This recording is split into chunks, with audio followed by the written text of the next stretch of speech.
Sorry about Scout getting in the way back there. Can't sit, heel, stay, roll over. Still, I was hoping he'd catch the scent of that bandit. So far, going well.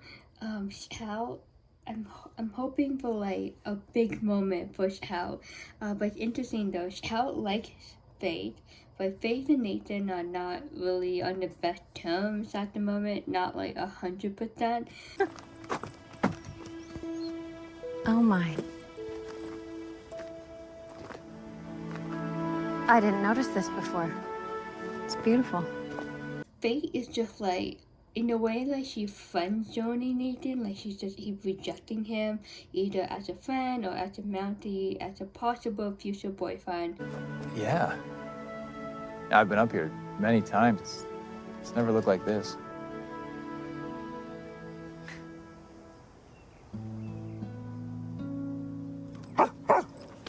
But that look though, that Nathan had toward Faith while she was not looking, maybe Nathan likes her that way, in a romantic way. Scout, what is it? It's a bandit. You think? Yeah, it's gotta be. As a Mountie, in a way, Nathan has control, has power to overrule or to invade a personal property or a personal belonging to a citizen. So in this case, like Nathan invaded Faith's personal areas just to chase after the bandit. Hopefully they found something good. If you already watched the episode, you know what happened next. Wait a second, what are you doing? My job. Are you coming? No! Fine, stay here then. Yeah!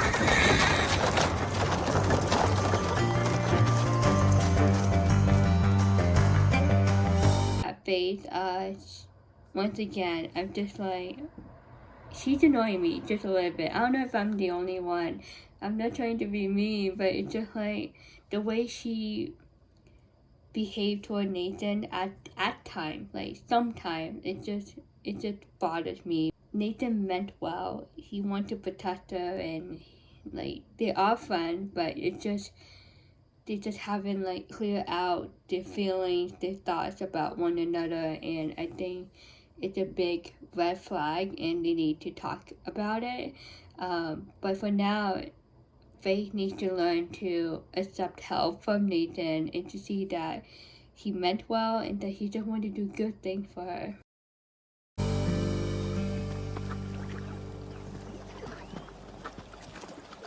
Cooper, you say the water is hotter on this side? That's what it feels like. It's cooler over here. That could be the side of an underground thermal spring. Jamie hopping Bill. This could be a really good story. Like, maybe Jamie could bring like the side of Bill that we don't get to see often. Jamie, it sounds like he's a smart kid. Once again, he's not a Hope Valley resident. He is not a Hope Valley student, and he is participating in this project that the Hope Valley kids are doing at school, and he's providing input. So at the same time, like this is like a bonus win for Allie, Hooper, and Toby. What do you think, Judge Avery? Interesting scientific theory. I'll check it out.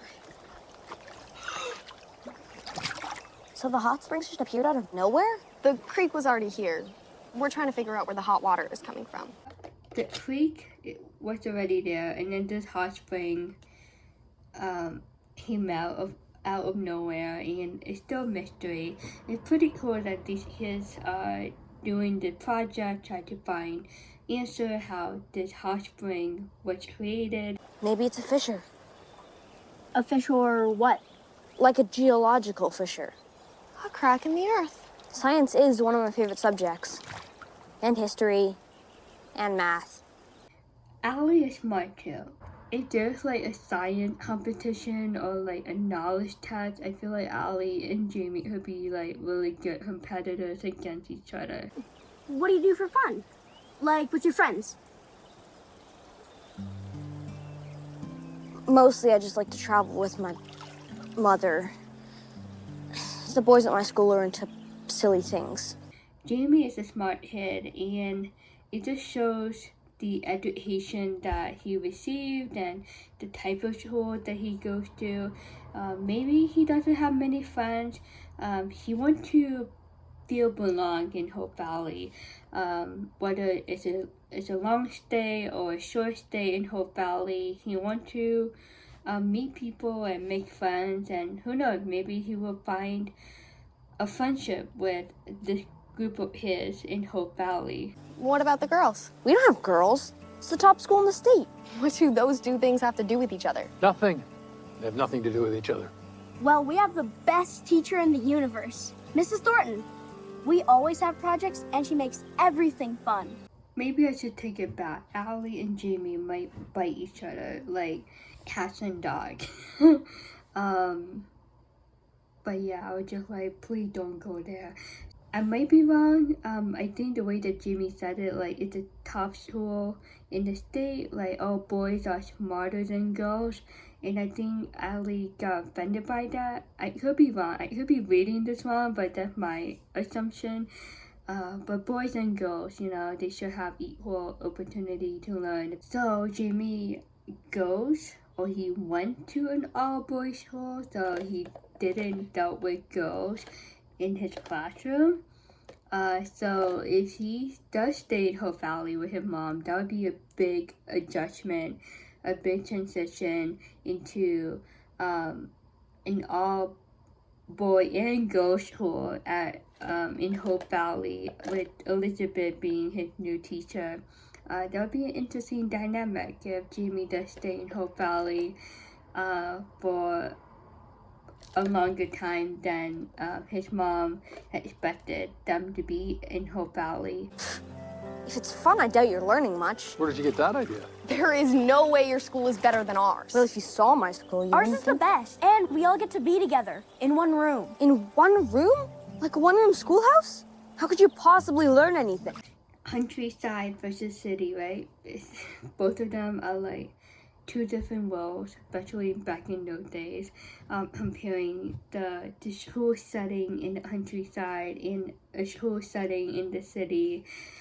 Jamie had no idea. He had no idea that Hope Valley is a great place to live in and go to school. And Allie, Hooper, Toby, like, they've been growing up in the countryside, so they don't understand the city life, and Jamie doesn't understand the country life, unless, you know, Allie visits a city and, you know, get to experience the culture. Jamie, technically, he is experiencing the culture of Hope Valley right now, and he's still learning, and he has ways to go. But yeah, like, learning can be fun. Like, you can learn and have fun with it, and, you know, you gain knowledge from it, right?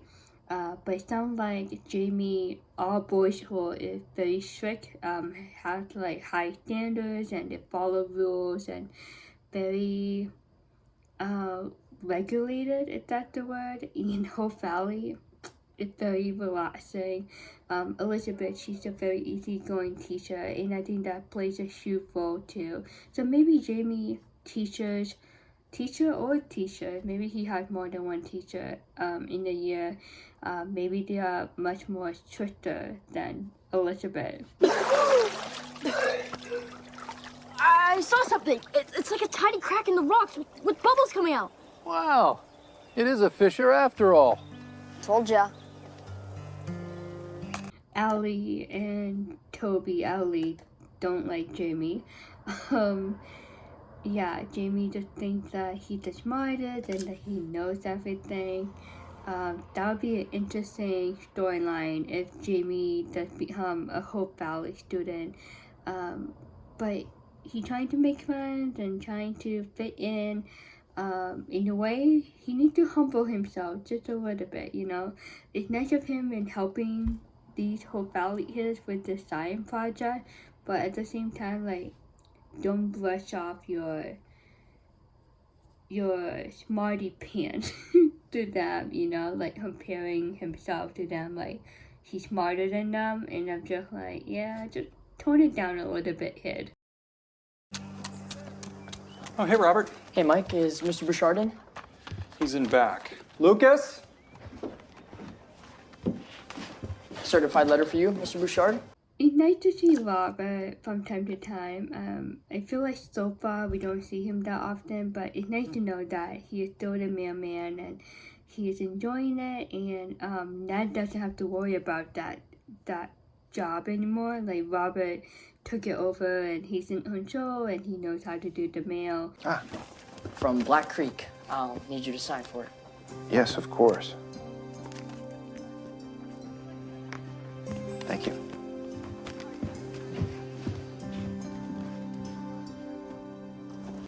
That mysterious letter came in for Lucas, and Jerome is like watching him.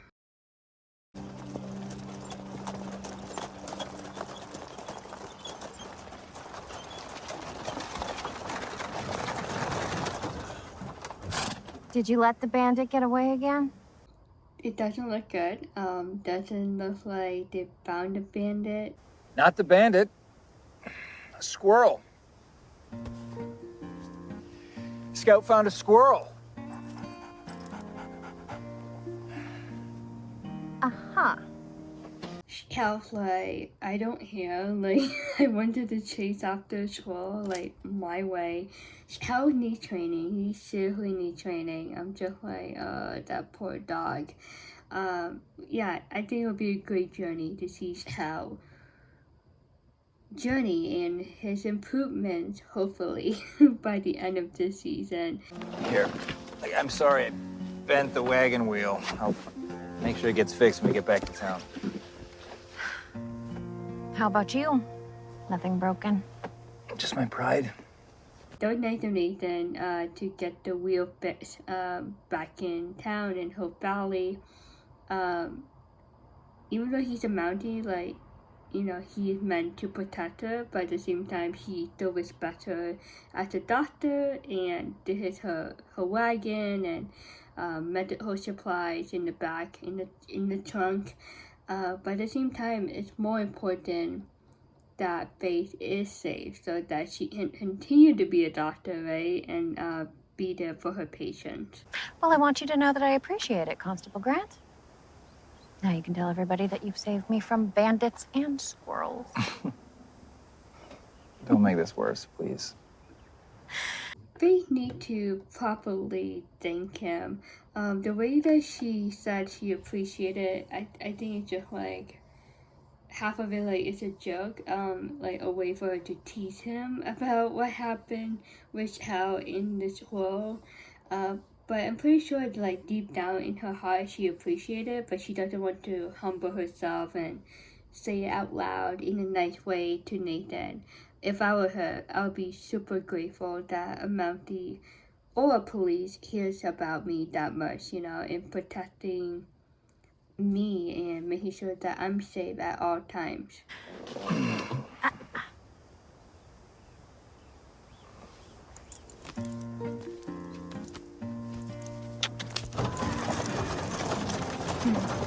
Got a baby shower to get to. It'll be an interesting dynamic, though, if Faith and Nathan do get together. Faith is very independent. She does have that bold spirit. I feel like back in the day, like, men were expected to drive all the time when they are in the car with their special lady. Nowadays, I feel like it goes both ways. Like, the woman drive from time to time and they take turns with the husbands or their boyfriends. Random thought, I know. I just seeing Faith at the end of this scene, like, taking over the wheel, the steering wheel, and driving her carriage back into town. Both of them have some differences in the personalities, and I think it'll be an interesting dynamic. I'm still thinking that May will play a role in Faith and Nathan's relationship in a way that she can be an obstacle for Faith and Nathan. Hopefully we get an answer, right? Like, who is meant to be with Nathan? Hopefully we get an answer by the end of the season. This has been going on since season 9, right? So hopefully it doesn't take too long. I hope it doesn't take longer than this season. I have the strangest carefree sensation, as though all my little nerve endings are just taking a little holiday. Oh, Elizabeth, the seating arrangement. You are right. I will add it to the list. Whew, just in time, Elizabeth. You bet, just in time. I'm just like, ooh, that was a close call. Right now, sit back. It's time for May's face mask. Games. What about the party games? We haven't talked to Minnie about the party games. Rosemary, we can tell her later. Oh, goodness. Please do not worry. Everything is under control. Good for Elizabeth. Sometimes she needs to, like, say it with a tone of, like, firmness and boldness, and just, like, say as it is, you know? Like, put Rosemary back in her place in the nicest way possible. Like, don't worry about it. That's the other thing. Rosemary worries too much. She tends to worry a lot. And she needs to rest those little nerves in her head. All you need to be doing right now is relaxing.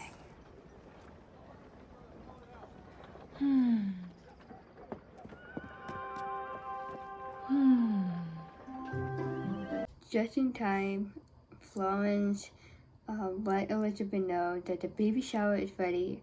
When I first watched this, I was like, oh, like right now. I thought they were gonna have it like the next day, but it's actually like due day right now.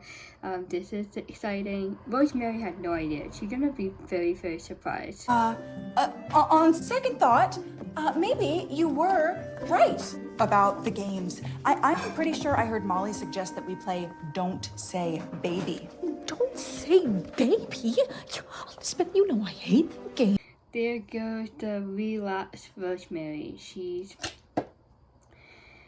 off the rack. Her nerve is like starting to wake up again, and she's like worried and stressing out. I know you do. I know. Well, I think we need to talk to Minnie right now. My thoughts exactly. Perfect timing. We're all done. Just one cheek? One per visit. She wants her baby shower to be perfect, and I understand that. Like, this is her first baby shower, and she wants it, like, the best, like, at the best level. And I'm sure Elizabeth knows that and understands that. But this is a way for Elizabeth to just, like, get Rosemary off from her seat and to walk over to the cafe and show the baby shower for Rosemary. Oh, well. Fiona, May, this has been lovely. Truly stupendous. You two might be onto something. You think so? Oh, absolutely. You two should go into business together. It was all of a sudden like, okay, like what happened like a minute ago was spotted, and now it's just like back to baby shower planning. Another close call. Rosemary questioned them like just one cheek. And if you need an endorsement, the Valley Voice is always available. Rosemary, we really should be going. Oh, yes. We need to deal with this don't say baby fiasco. I can't believe she would ever suggest that. I think Rosemary sensed something, but at the same time, you know, May and Fiona just like kept smiling, and Rosemary just like, okay, like, you know, you guys can use my newspaper company to spread the word about this new clay facial mask. But yeah, it's happening. The baby shower is happening, and Rosemary will definitely be surprised. I'm glad we're nipping this don't say baby game in the bud. You know, I really think those two might be onto something with this clay facial mask, although I don't think they should use the word clay or mask. No? This is another funny moment in this episode. May and Fiona trying to get to the baby shower on time without making it noticeable to Rosemary. Rosemary, once again, her mind is busy again thinking about this particular game that is not allowed at her baby shower, and Elizabeth just trying to bring Rosemary to the baby shower at the cafe. No, they should call it Hope Springs Healing Hydrating Mountain Mineral Balm. What do you think? Catchy. With little swirls of water droplets and pine needles coming off the H's? I think I should tell them now. Why not later? that is a long name for a spa service name or a spa product. But this shows that Rosemary, her mind is always thinking about something. Good idea. You know, She wanted to go back to the spa, but Elizabeth, she convinced her to go inside the cafe instead. That was another close call though, but thankfully Elizabeth managed to bring Rosemary to the baby shower, and May and Fiona were able to get around the side door, the back of the cafe on time to say surprise to Rosemary. You did this. It was a group effort. I hope you like it. It's perfect. It's just perfect. Mission accomplished. I'm so glad that Rosemary loved it. Elizabeth knows her really well. Like, Elizabeth would do it really well for her, like any parties. And Rosemary should not, worry, should not plan her own baby shower. Like, tradition-wise, like usually someone else do it for the pregnant mom. But finally, they did it. They said surprise. Now they can relax and enjoy and have fun with each other company. Hey, hurry! The shower started. I'll put the wagon away for you. Things are looking up maybe a little bit for Faith and Nathan. They seem to have like a friendly conversation when Fiona opened the door to let Faith know that the baby shower started. You can see that little like, I don't know how to call it, like the way that Fiona looked away for a quick second. She's like, oh, hey, you two are talking. Fiona recommended to Faith, like to talk to Nathan and to clear the air. So for Fiona to see Faith talking to Nathan, she's thinking like, okay, this is progress. They finally talk to each other, like they talking again to each other. And I'll fix the wheel. Thank you. Happy to be of service. Perfect timing. We're about to open presents. Nathan remembered to fix the wheel for Faith. But yeah, then again, he's a Mountie. Like, number one, he's a Mountie, right? But number two, the same importance, the same important level, he is a friend of Faith. And as a friend, he wants to protect her. Oh, booties. So precious. Thank you, Molly. You're welcome. And for the last gift. This is a beautiful picture of community, women supporting women, friends supporting one another. We all made hats. Oh. With lace. And ribbons. And buttons. Oh my goodness, there are so many. And they're so colorful and imaginative. We know that Rosemary had been thinking a lot about her past, and she had like these worries about the future, like is she gonna be a good mom? But she had this very supportive group of women that some of them are already moms, and that they would love to support Rosemary and be there for her motherhood journey that she's about to embark on. It's funny when Rosemary described the hat, colorful and imaginative. That's Rosemary's personality, her fashion. Like, she loved to be colorful and make bold fashion statement. So if it's a baby girl, I think Rosemary will love it. She could like dress her daughter and make her become a fashionista herself. But once again, it's just a lovely display of community, and Rosemary is not alone, and hopefully she knows that, and that she remembers that, and that she's not alone. Not only does she have Lee, but she has the great woman in Hope Valley that are ready to help her once the baby is born. For a mother who is a natural-born performer, think of motherhood as your greatest role. And we will all be watching and applauding. That little baby is so lucky. That it's just like a powerhouse. Like the community, very encouraging, uplifting Rosemary with great encouragement and just pure love and support. And she needed to hear that. She needed those reminders, you know, from time to time, those assurances, you know, like you're gonna be a great mom, like believe in that, believe in yourself. So that was very nice of those women to say those nice things of Rosemary. You're gonna be the most wonderful mother. Oh. Little Deborah, she was so easy. Then Paul Jr. was a little fussy, but you rise to the occasion.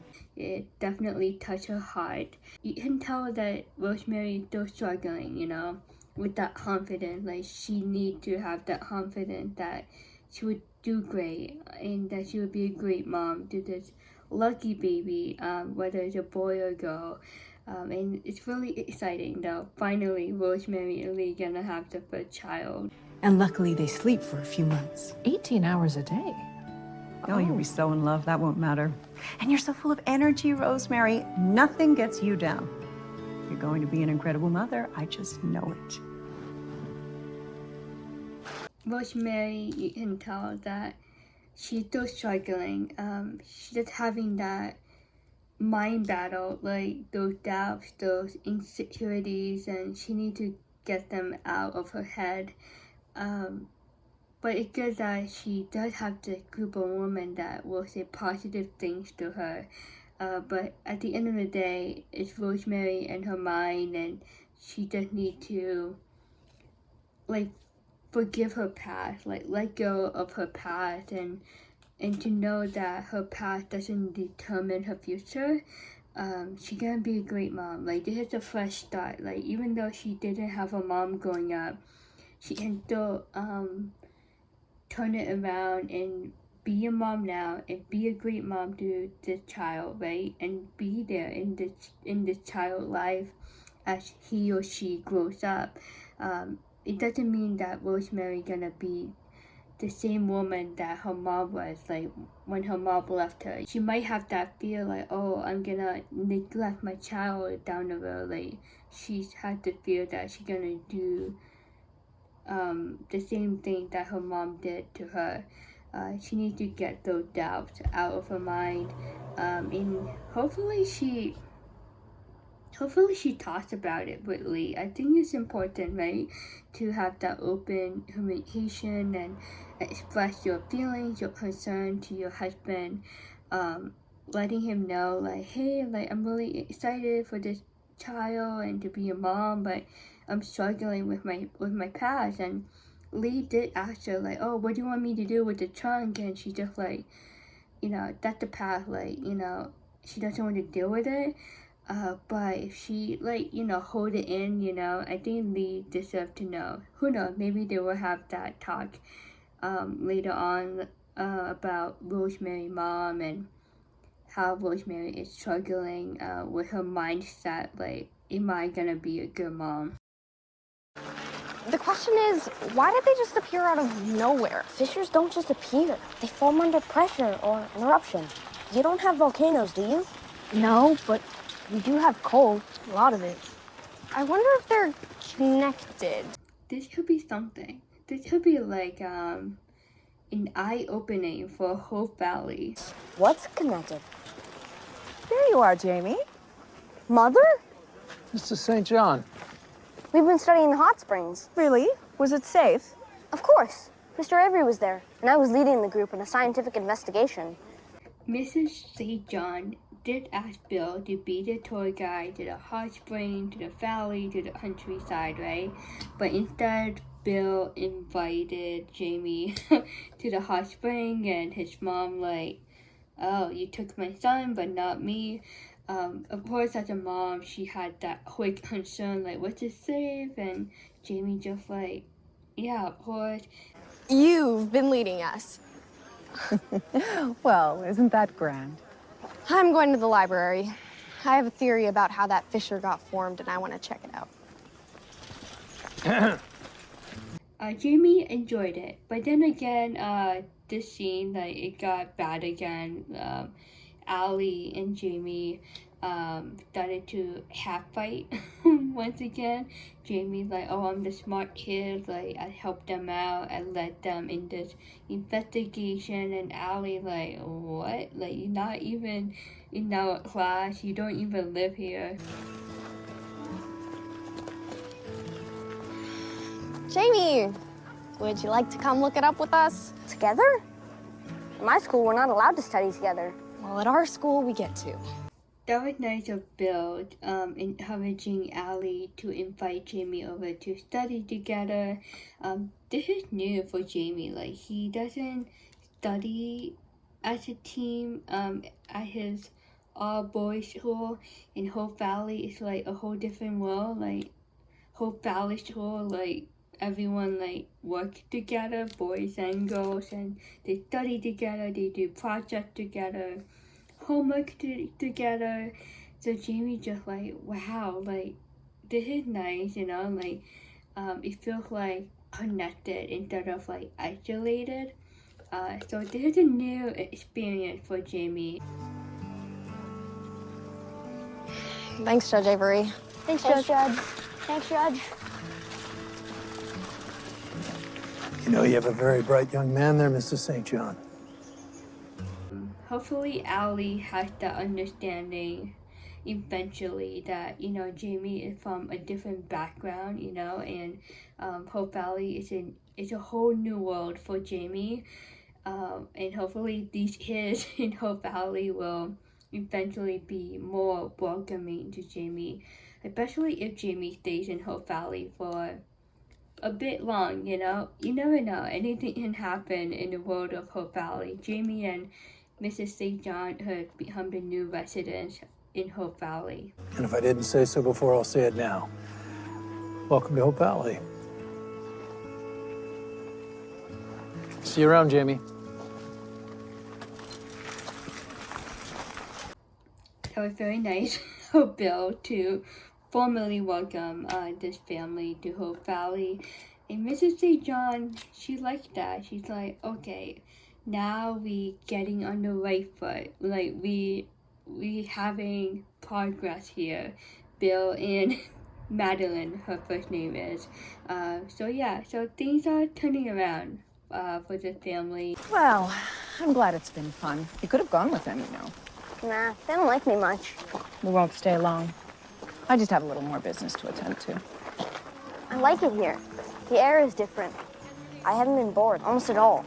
We still don't know the whole story about why Madeline and Jamie are in Hope Valley, and hopefully we get to learn more. Jamie, he is gaining that entire Hope Valley experience, you know. He talked to Henry, he talked to Bill, he hung out with Allie, Hooper, and Toby at the hot spring, and he's starting to like Hope Valley. So maybe he's starting to see the potential that Hope Valley could be his new home with his mom, if she is open to the idea. Don't you want to get back home to school and books? I guess so.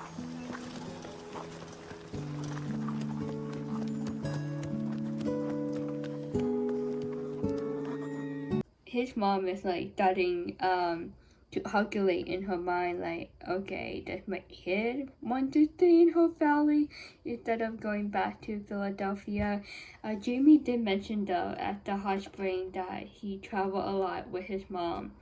So, you know, is Hope Valley the right place, you know, to settle down? Or they gonna go back to Philadelphia or go back to traveling? It's just the two of them now, right? Jamie's father is gone. So this kid, he went through a lot within the past month.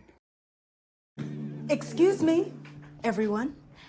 I have one final present, and this goes to all of us.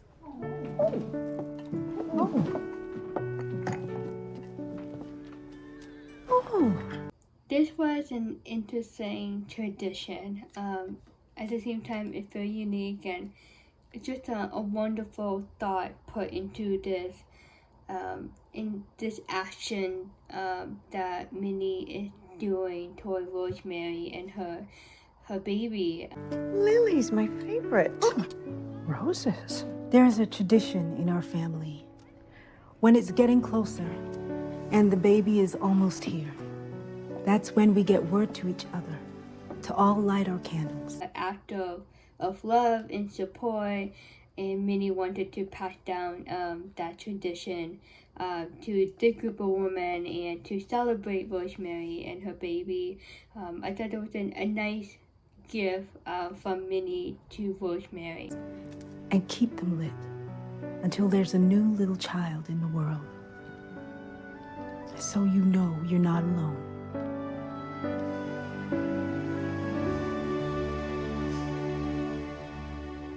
Now Rosemary started to feel better.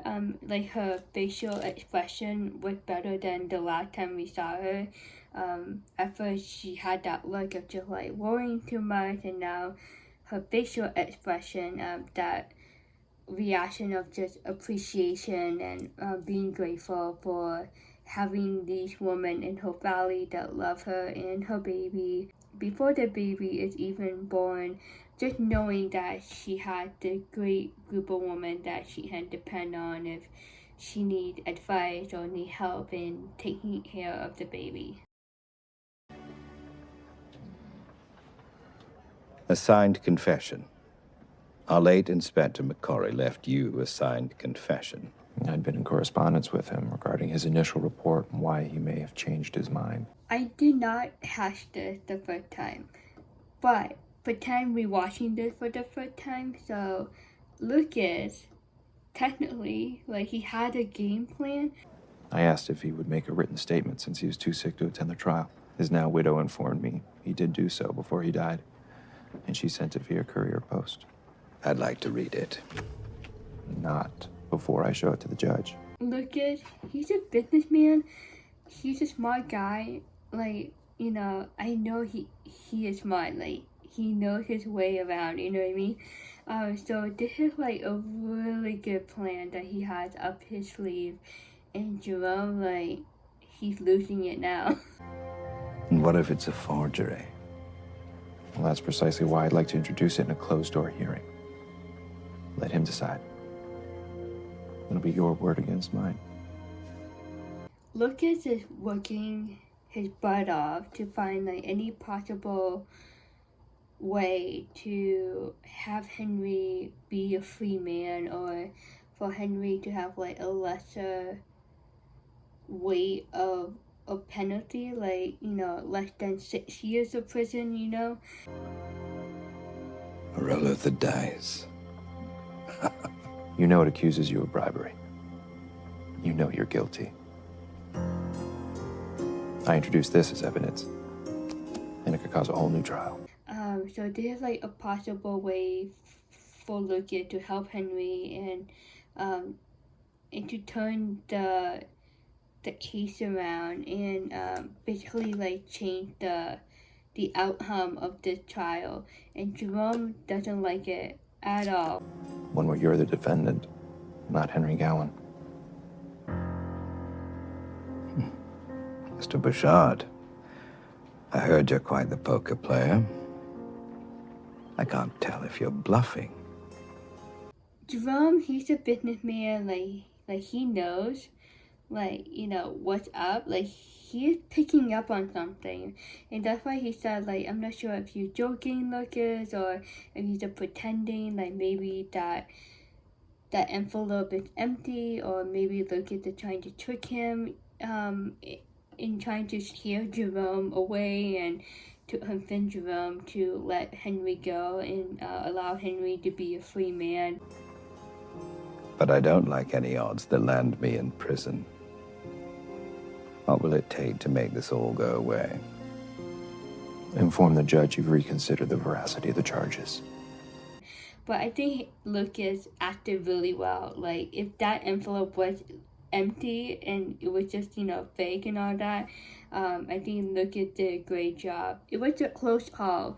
At the end of the scene, you would see that Lucas was like, oh my god, like, you know, I almost got caught. But he did it. Henry Gowan walks a free man. and you're on the next train out of Hope Valley. Well, that doesn't leave me much time to pack. So I will be off. Jerome doesn't want to be in prison. He doesn't want to have a bad reputation to his name. That's like the easy road that he can take, right? The sooner he leaves Hope Valley, it's good.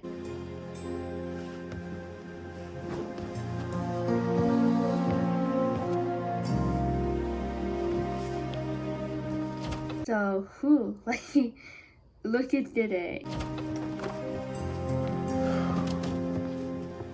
Would you do me a favor? Keep this someplace safe. No use leaving it around for anyone to read.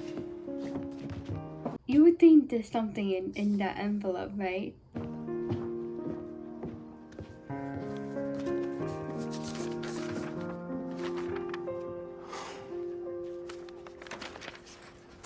Thankfully, we get to see Mike opened it.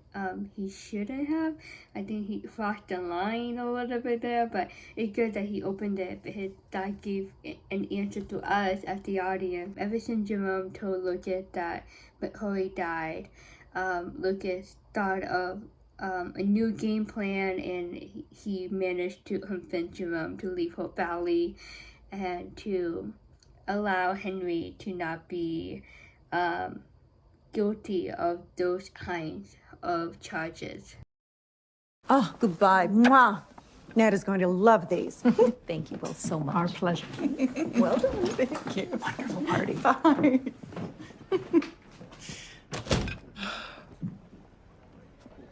You're awfully quiet. Everyone left the party. Now it's like the moment of truth.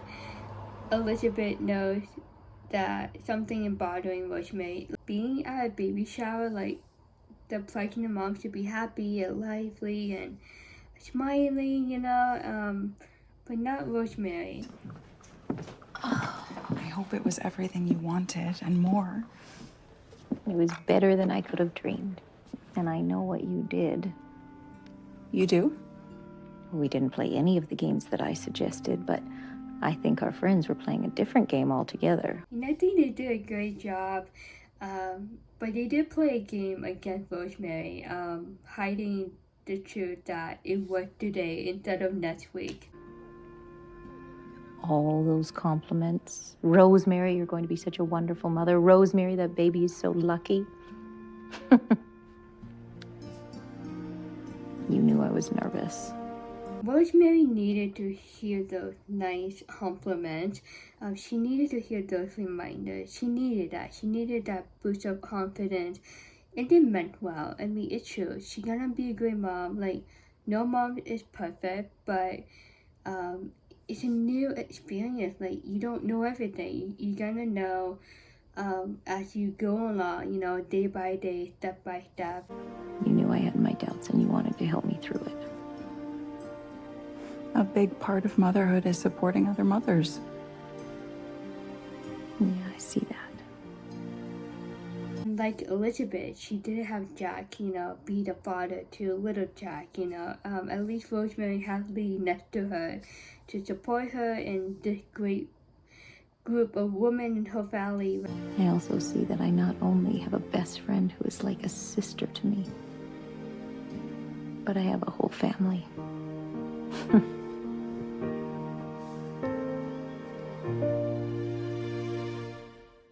I'm glad that Rosemary understood why they said those nice things to her, and she knows and understands Elizabeth is a great friend, and she meant it well, and that, yeah, mothers supposed to be supporting other mothers. That is a part of motherhood, and that is part of friendship. And these women, like, in a way, like, they in the same stage in life, like they are moms, and most of them, they are still raising the children. Like, the children are not old enough to be on their own just yet.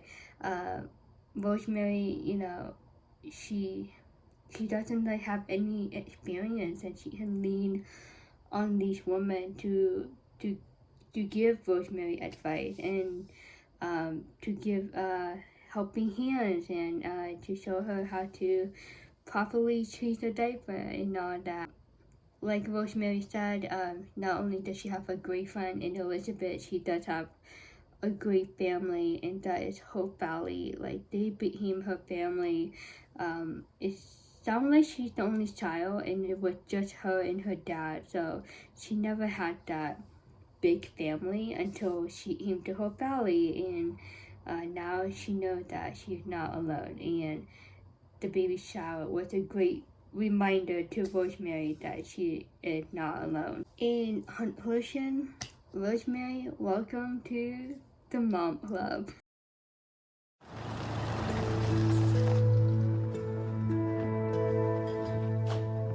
These are nice people. Are you sure this is the only way? Yes. I understand.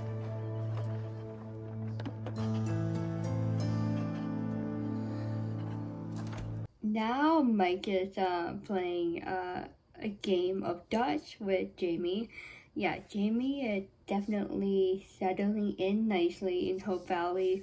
It doesn't sound good though on the phone, Madeline.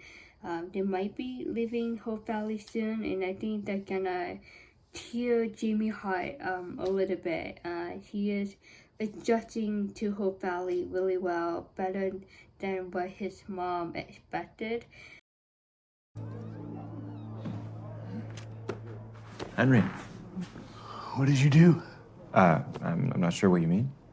Smith's gone and the charges were dropped. What did you do? I was trying to help. I was like, did Henry knock? I was like, that's rude if you didn't knock. Anyway, the moment of truth, Smith is gone, finally. Thank God. Lucas did it. That's a huge risk at the same time. He basically lied to Jerome. Hopefully Jerome doesn't come back to Hope Valley and target Lucas, you know? I was paying attention behind Lucas. He had that picture. I see Lucas in the picture, but I'm pretty sure it's a picture that Lucas is in with Elizabeth and Jack. But it's nice to see Lucas' office again and see, you know, what's around in his office, and maybe if, you know, there are any changes or any props that we can point out to. I wasn't asking for help. If it was help that I wanted, then I would have asked. You're making it seem like I've taken something away from you. You've taken from me the opportunity to be able to pay my own bill. Henry and Lucas are not seeing eye to eye right now. Lucas, I think he did a very brave thing for Henry. It shows how much he cares for Henry, and Hope Valley already forgave Henry, and Henry's still, you know, dealing with his own personal battles and his doubts, and his mindset is just not the best right now. I think he needs to forgive himself, and I think that's like the big part that he needs to overcome. And he's not accepting Lucas' help in this very scene, and I think Henry just needs to accept it and just, you know, move on. Like, this is like literally like the last chance for Henry to be a free man, and hopefully he accepts what Lucas did for him. I wasn't gonna let a good man and a good friend go to prison for doing the right thing. But if you think that's wrong, I apologize. I wouldn't even apologize, Lucas. Like, it's... Well, Henry doesn't need to know the entire story of what Lucas did for him, but yeah, like, Henry, like, this is your chance, this is your opportunity. Like, everyone, like, who would like to go to prison? No one. Yeah, shake my head. I gotta say though, like, when Lucas apologized, it just showed to us that he still respects Henry. He just wanted to help Henry, but at the same time, he still respects him, like, as a man, and that this is about Henry's life and his decision. But at the end of the day, Hope Valley loves Henry to death, and they they are willing to help him in any way that they can. And Lucas found a way, and it worked, and Henry should take it.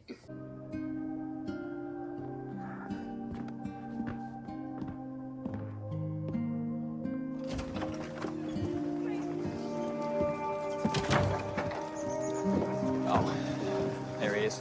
That was like a walk of freedom, like into the light. Yeah, I didn't even think of that until now. Even though he's like walking out the door, but I think it's like a symbol at the same time, like he walking into the light, that freedom walk. He is a free man. He did like pat on Lucas' shoulder, so it was like a thank you. I think at the same time he's still shocked. The horse of the child like got changed, and now he is a free man. And I'm hoping that he will enjoy his life, you know, going forward, and do the things that make him happy, like go back to the horse stable and just continue his routine and live this happy life that he deserves, and to be with the people that he loves in Hope Valley, and also to have the chance to visit his son again. Henry! Hey, been looking all over for you. Allie's got something she wants to tell you. We've been doing a science project, trying to figure out how the hot springs could have formed. And guess what? It was you! I don't follow.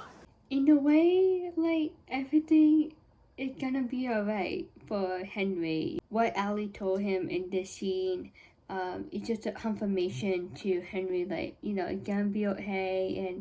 And it just, he reminded me of that Bible verse, like, God turns bad things around for the good, you know. Even though they had that mine blew up, it turned out to be a good thing, and now they have the Hope Spring, the hot spring, and it's bringing tourists in, and bringing attention and revenue to Hope Valley. They formed after you blew up the mine. The explosion must have created that crack in the earth that allowed water to escape from a stream underground. It made the hot springs.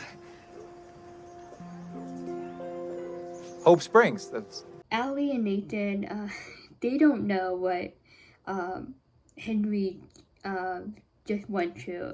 Henry, you know, had that conversation with Lucas. Henry was walking out of the saloon as a free man, and he was having that moment, like, that realization, like, oh, I'm a free man now.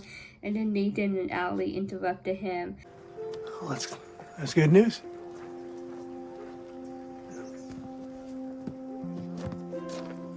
I thought he'd be happier. Yeah, so did I. They didn't know, you know, that Henry is officially a free man. I don't think they knew it just yet. But when Allie told Henry, I think Henry smiled. I mean, he smiled at least, you know. But it's just a confirmation to Henry, like, all right, like, I'm a free man. Everything's gonna be okay. Like, the hot spring came out of this bad story about the mine being blown up, you know, and Henry passed and all that. Like, the future is looking bright for Henry, and the future is looking bright for Hope Valley with this very popular, becoming popular hot spring.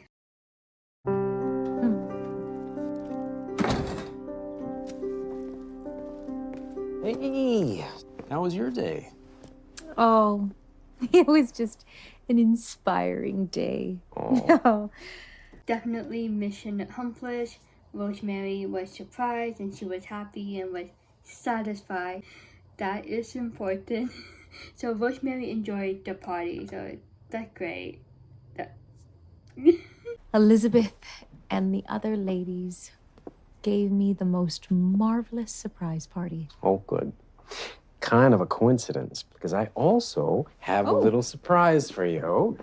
You ready? This was a lovely surprise from Lee. Clay. Yeah. Did you make these?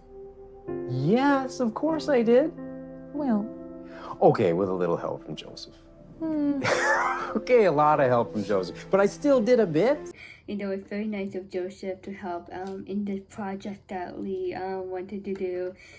Perfect timing, right? Rosemary was busy with the spa day and the baby shower, so Lee had time to himself to surprise his wife. That is a beautiful crib and a rocking chair made out of love that Lee put, into these two gifts. What do you think? Have a seat. Oh. I'm also gonna make a high chair for the table and a swing for the backyard and a crib so our little one can stand in and be safe. Sweetheart, they are lovely. It's becoming real, guys. Like, legit. Like, the baby is coming. And I'm so excited. And it's just an exciting storyline this season for this couple. Yeah, Lee is excited. And I think this is just such a lovely action gesture to his wife. Like, I'm excited for our baby. And you're going to be a wonderful mom. And, it takes the pressure off her, Now she has a rocking chair and a crib. She doesn't have to worry about that. Now they just need to put them in the nursery. But this is enough. In fact, it's perfect. You're right. It is perfect. And you are going to be the perfect mother. Lee, he said a nice compliment to Rosemary. Oh. Did Elizabeth get to you too? What do you mean, did Elizabeth get to me? I haven't seen Elizabeth since this morning when I was with you. Well, then I know you mean it. Rosemary just like, oh my goodness, now you're saying that I'm gonna be a perfect mom. And she thought that, Elizabeth talked to Lee about what Rosemary told to Elizabeth about Rosemary's mom the other night. But Lee meant that, and that was a very nice thing to hear, and Rosemary needed to hear that. I think it's also important to hear that from her husband as well. Look, sweetheart, of course I mean it. You know what? I'm starting to believe it too.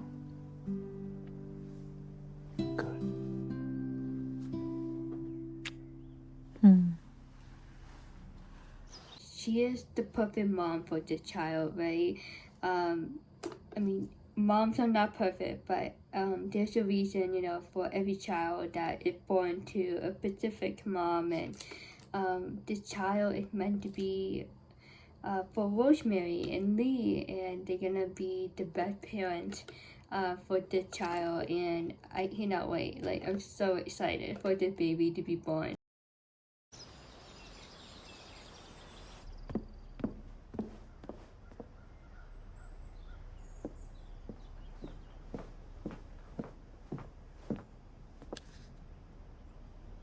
Oh, hello. Lucas, he's a man of surprises, whether it's big or small. Hello. What's all this? Well, while Gustav was making the cake for the shower, I asked if he would also make one of our grandmother's recipes. And I just love this scene. And like, it's so simple, but at the same time, it's like so meaningful. Like, what Lucas did behind this whole cake idea, I think it's just a beautiful thought that he put in having this cake made. Try.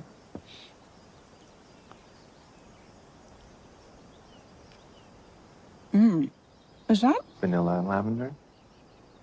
Yes. It was my favorite recipe growing up. Yeah, Gustav can bake, but this is a nice touch. Lucas sharing about his grandmother and her recipe in this cake, and basically like they like starting to like become united as one. Like, Lucas shares like his family recipe, his family history, and vice versa with Elizabeth. Well, now it's one of my favorites. I was wondering how you might feel about asking Gustav if he would make it as our wedding cake. Lucas, you know, I think it's fair to say that the man, like, should have, like, some, input. Like, they should have the freedom to provide inputs or, like, have some areas of the wedding planning, like have control in some areas of the wedding planning, like the wedding cake. Usually, like, the woman, like, control that, but I think it's fair to say that the guy should have the freedom to have a say in, like, you know, what kind of flavor that they want in the cake. So Lucas, in a nice way, like, offered a suggestion, like, hey, how about my grandmother recipe for our wedding cake? And Elizabeth, like, she didn't finalize the cake flavor just yet, and she is trying the cake right now. Like, technically, they're going to a wedding cake tester. I think that's a wonderful idea. Nothing too fancy, of course. 5 tiers. 5 tiers? Mm-hmm. And chocolate rosettes with gold leaf. I'll have them shipped from Paris. And Elizabeth, like, yeah, like, not only it's a great recipe, it tastes good, and they can watch it off the to-do list, right? So that's easy peasy. So I think it's a nice touch that Lucas' grandmother will have a role in the wedding, which is the cake, a family recipe. I'm kidding. The cake will be made exactly to your specifications. I promise. In that case, 3 tiers and let's skip the gold leaf. Thought you might say that. If Elizabeth and Lucas decided to have a wedding in Hamilton, that's like the Hamilton standard. That was funny. Lucas joke on that. And Elizabeth's just like, oh my god, like, thank God. Elizabeth, like, she does want to have, like, a mid-scale, somewhat of, like, a low-scale wedding. Like, she still wants to have, like, the best wedding, you know, with Lucas. Like, you know, this is the first wedding for Lucas, so she wanted, like, balance it out.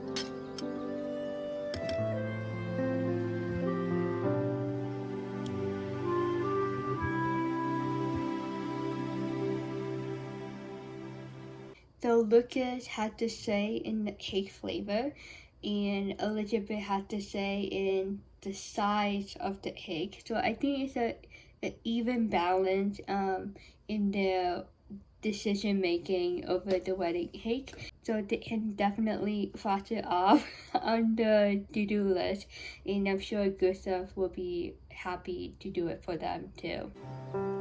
Did you hear? Henry's a free man. Lucas! Yes.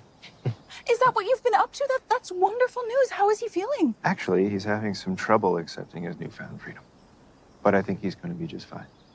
A very sweet moment once again. Then Lucas mentioned about Henry, and Elizabeth was so happy. She's like so relieved. Like, she's like one of those people in Hope Valley, like, that didn't really want to see Henry be put in prison for 6 years, and Henry means so much to her, so she is very happy to hear that he is a free man. How did you do it? I appealed to Jerome Smith's better range. And then I discovered he doesn't have one. And when I was all out of cards to play, I bluffed. Elizabeth knew that Lucas wanted to help Henry, but I don't know if she will like the way that Lucas did it, because in a way, like, Lucas tricked Jerome, but he had, like, the right intention. Yeah, that's tricky a little bit. You are a pretty good card player. When I have to be. Are you okay with that? With me using some of my old tricks? To save a friend. Lucas already knew, like, Elizabeth might be curious, she might not like what Lucas did to help Henry, and he humbled himself. He's like, you know, are you mad at me? Like, you know, I did it that way, and he was honest to her, so that's good on his part. I actually kind of love you for it.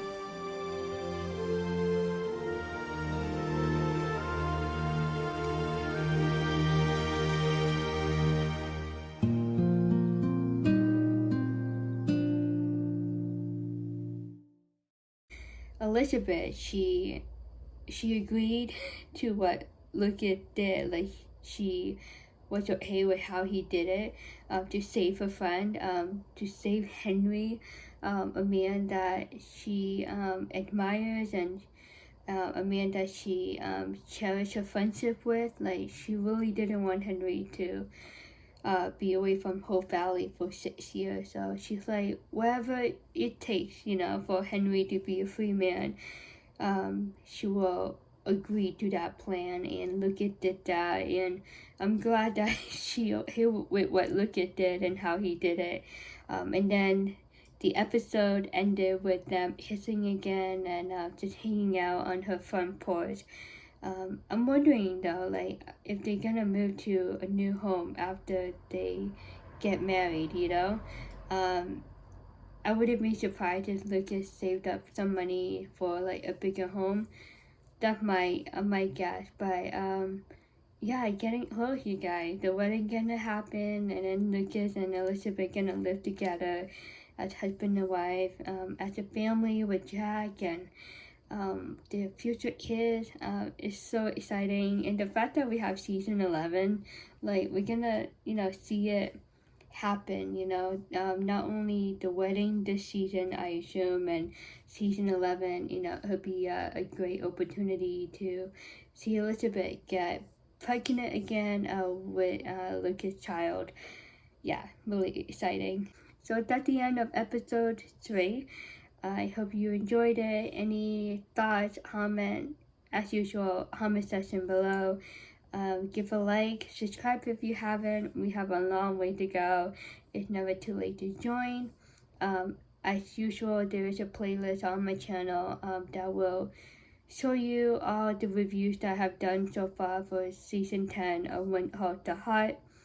If you don't see this video like right away, like I said, like, YouTube gives me a hard time from time to time, and the dispute process takes a while, so hopefully we're not gonna run into a problem with episode 3. Finger crossed. Again, the playlist is good for you to like check back on from time to time, especially with the dispute situation. But other than that, I hope you like and enjoyed the 2-part review for this episode. I think I'm gonna do this going forward. It's a lot though, filming an episode review in one sitting.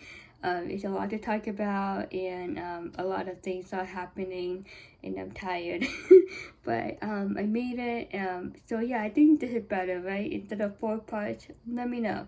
Yeah, I think it's, even though it takes longer to film one episode in one sitting, and it takes longer to edit a longer review video, because it's like an hour each if I do 2 parts, but I think it's better in return instead of doing like 4 parts. I'm gonna figure it out as I go, but I think this is a better method. But other than that, I hope you're doing well. And also, just to like give you a heads up, I'm gonna take a break after episode 6 because I'll be in Europe for 2 weeks, and I will pick up probably the first weekend in October. Give me time to catch up on episodes 7 and 8. Film and edit and release them in the first weekend of October. I hope you understand. So there'll be a little break after episode 6. I'm gonna remind you guys later on when episode 6 is out. But other than that, I hope you're well, and I hope you have a great weekend this weekend. Thank you for the support. Have a good one. Bye.